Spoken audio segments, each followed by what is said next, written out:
sealing the fact that the BJP, JDU plus HAM plus LJP is too difficult to beat for the MGB. Look at these numbers, the poll of poll numbers. Overall, if you were to see, the average or the median is about 140 seats for the NDA. Somewhere, if you were to see, the median comes around between the 140, 145 number for the NDA, and for the INDIA or the opposition, the MGB viewers, the number, if you were to look at it, somewhere around 80 seats. 80, 82 seats is what they are saying the MGB will get. Jan Suraj Party may not open its account if you were to look at the overall aspect, and others, there are others who could draw anywhere between 4 to 5 seats. 3 to 4 seats if you were to look at these numbers. Now, Dainik Bhaskar, People's Insight, JVC poll, Matriz, and of course the News 18 Phase 1 projections. We'll get you the Phase 2 numbers in a bit. Nalin Mehta, your thoughts? If these numbers hold up, and like Rahul was saying, we have to preface every comment with that. If they do hold up, it kind of is a huge vote of confidence for the Nitish model and for this alliance. And there's a couple of things to be said on that, because Bihar is one of the worst performing states in the country on both on nominal GDP and on GSDP and on real GSDP. However, so if you look at FDI numbers, if you look at growth numbers, even Jharkhand grows faster than Bihar, right? So what explains this governance model or this political model after 4? One of the things that Bihar has done well, despite having very little investment, like last year it just got FDI of 215 million. There are no jobs in Bihar, but Bihar has very high social sector spending.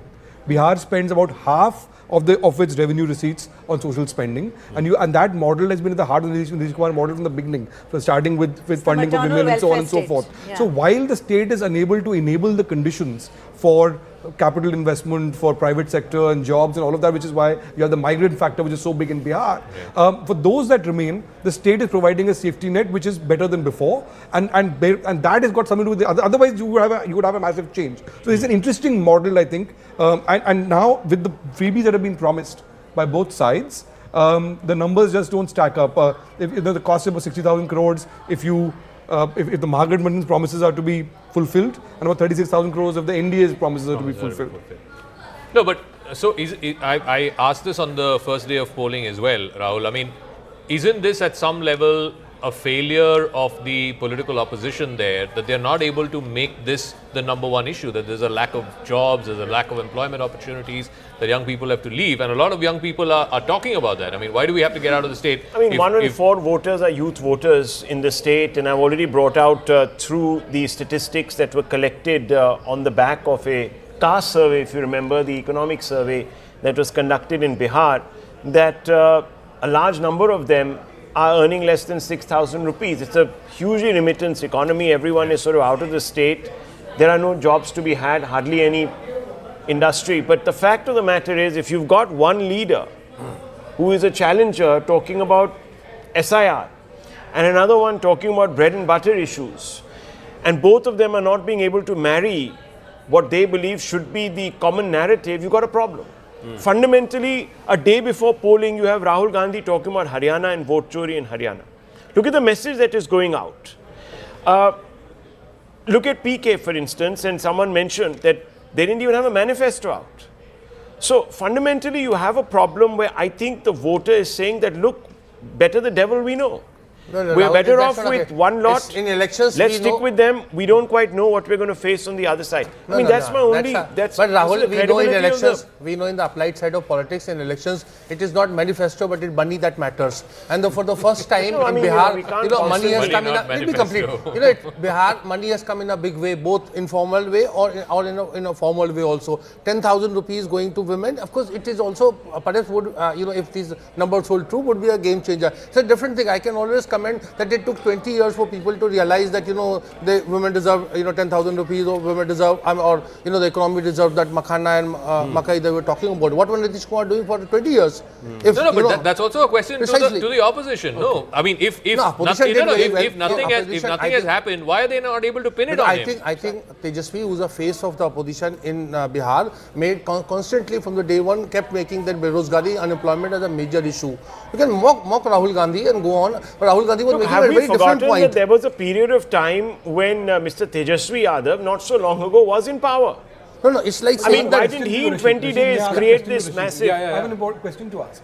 irrespective of whether people bought it or not, if the result is true, Rashid, what does this mean for Rahul Gandhi? Now, after 2024, then this would be the third big reverse, right? You would have Haryana, you would have Maharashtra, and now Bihar. What does it mean for Rahul Gandhi and this whole campaign of vote chori and all of that, right? What does it mean really? See, first of all, I think it is wrong and very casual to link, such issues to, outcome. We have first past the post system, and that verdict is acceptable. But the verdict doesn't mean that it would end all those allegations, and some of them are very serious nature. He is saying that the Yuva must vote on this issue. Absolutely. But if Yuvas have not voted, that doesn't mean the issue is settled. No, see, sir, it is not that, sir. Free and fair elections are very important. May I very humbly present a sporting analogy? Yeah. Right. Sir, you don't take a tennis racket to a cricket match. Whatever is the pitch and whatever is the issue there, you have to use the instrument that works there. Correct. But the umpire need not be Shakur Rana. No, and you don't. No, it is not even.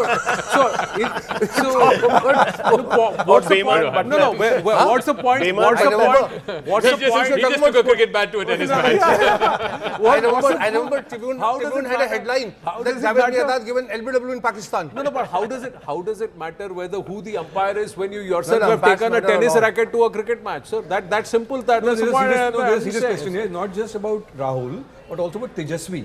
So this would be the second election we would have lost, and this is Lahu's last thing, right? What does it mean for RJD? Because RJD is a family-held party. We've seen what's happened to Shiv Sena and so on post Bal Thackeray. Now Lalu is still around, but if this result is there, does it change things for RJD? Okay, this is was saying something, and then Rahul Verma. And Advani, they formed party BJP in 1980. They came to power in 1996 for 13 days.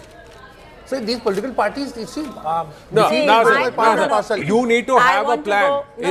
I want to go back to the original question: is why did it take 20 years for all of this to happen? The point is that in 2000, after 2005, when Nitish came to power around 2008 or around about 10, there were a huge number of stories that were done on the massive growth rate that Bihar's economy has suddenly shown. It had beat Gujarat and everything. The point was that the baseline was so low that whatever it showed, it showed an 11% growth rate, whereas a developed state like Gujarat, it was at 3% or 4%, and it was doing, of course, far better. But these are things that were being compared. And not absolute numbers, but percentages. This is your tennis and cricket ball here. Yeah. So it took some time. And the point is that if an opposition that was being, made out to be the percussor of a jungle raj, so to speak, if they build up a campaign on jobs, etc., there is a degree of trust that is required, right? That was not getting. When I spoke to women, and I said, look, Nitish Kumar is not extremely well. There's a lot of gossip and talk going around that, BJP will remove him, halfway through his this thing. So do you still believe that he will give? He said, they said he will give. Otherwise, Modi ji will give. But Lalten will not give, we know it. We know it. So there are two. There is a hedging of the risk in terms of the trust factor. So there was a level of debate that had to be crossed. We'll go to that after Rahul Verma speaks. He's been putting his hand up and we've not given him a chance. So just quickly, 2 points. I think let's not reduce the election outcome to money, because if money can help, but if that was the only thing, then Jagan Mohan shouldn't have lost, Naveen Patnaik should not have lost, and incumbents would not lose, right? So I think if BJP or NDA comes back to power, I think it would be a combination of factors. Second point, I think Tejasvi did try to, at the end, make unemployment, jobs, palayan an issue. But the problem is two things. One, he came at that very last moment without any plan, and it's just like throw a number, right? You should have shown that there is a serious commitment to the unemployment issue, and you should have done some sort of math to it. It become more problematic because of Prashant Kishore's continuous attack. That this person has not studied, even after being Chief Minister's son, he cannot have a plan, right? So what the challenge Tejasvi or even Nalin, what was he was pointing out with family parties is that they have both an advantage, which is that they get a legacy, so they have a 30% vote to begin with, but they also carry the burden of that legacy. Right. See, I'll be honest, this time around, didn't go to Bihar, but I met Biharis in New Zealand. I met Biharis here in Noida. I met Biharis in Bangalore. 2-3 things which was common across all, thousands of miles apart, and this one. One, बाढ़ का कुछ कीजिए. बाढ़ का solution कौन देगा? हमको जितना the move displacement because of floods which is happening is an issue. Nobody has spoken about it. And find a solution for that was a core issue. Not many parties raised it.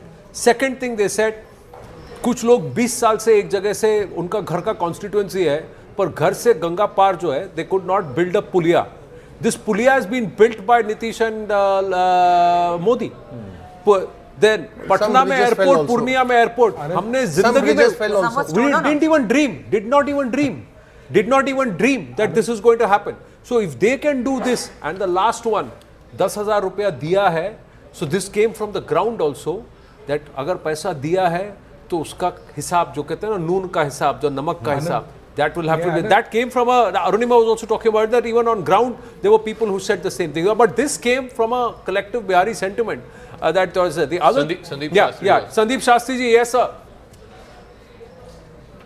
Finally you came to me. That is the reason why, this is Anand here, that's the reason why we request you and urge you to come and join us in the studio. Sometimes there are so many in the studio, we forget there is somebody outside. Please go ahead, sir. Go ahead.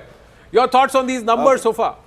I think if the numbers which you have just now discussed is what we will see on Friday, I think it's very clear that the Mahagathbandhan was not able to get its act together. The Congress was clearly the weak link in that alliance.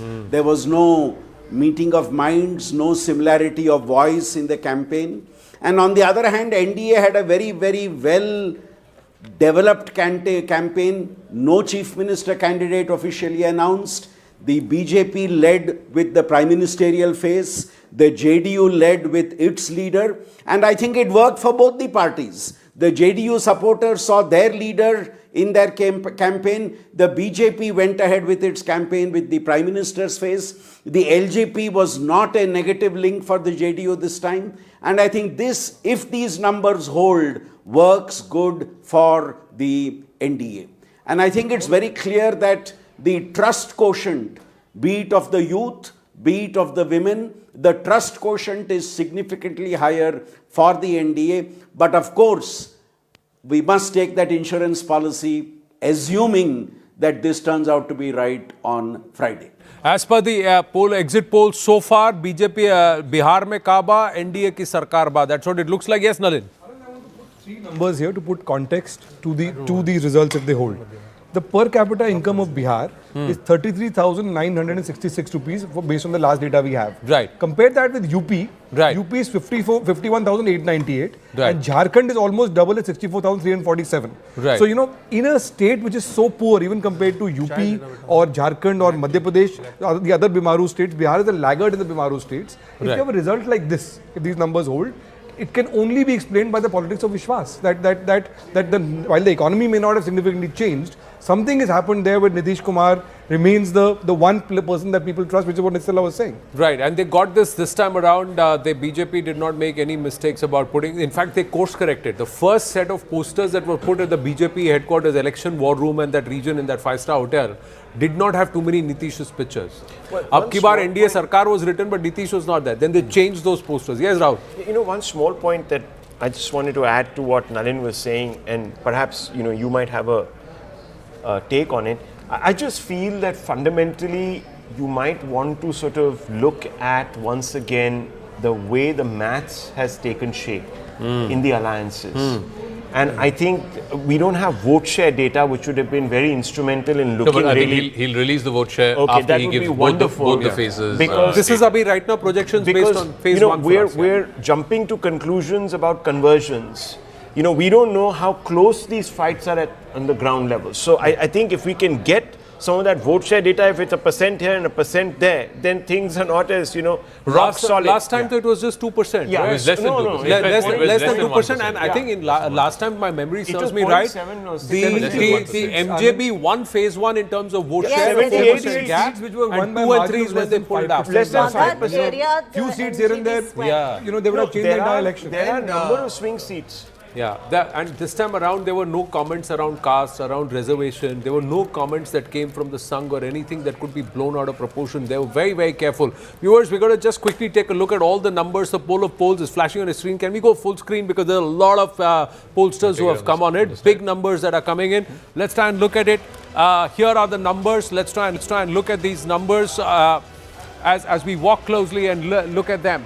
Matriz at the top at 147. Is there an outlier that we see? There is no outlier, but there are two pollsters who are giving the Mahagathbandhan more than 100 seats. Two pollsters who are giving more than 100 seats to the MJB. In fact, nearly 110 seats is Chanakya strategy, which is perhaps giving the lowest number for the NDA at 130.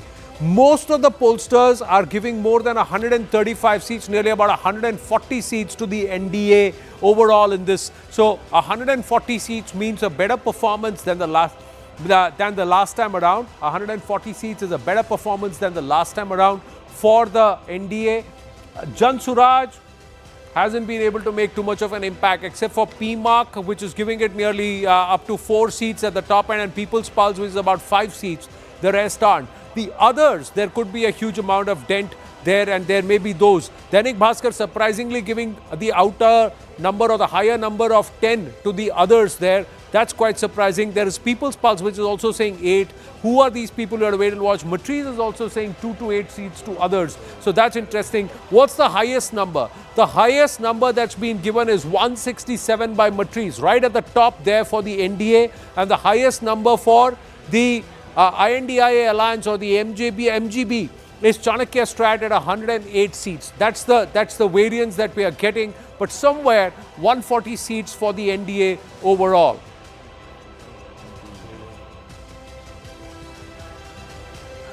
All right. So just as you know, Anand is bringing up the numbers for the exit polls. So just a quick reminder: 7:30 we will have the second phase and the overall state numbers.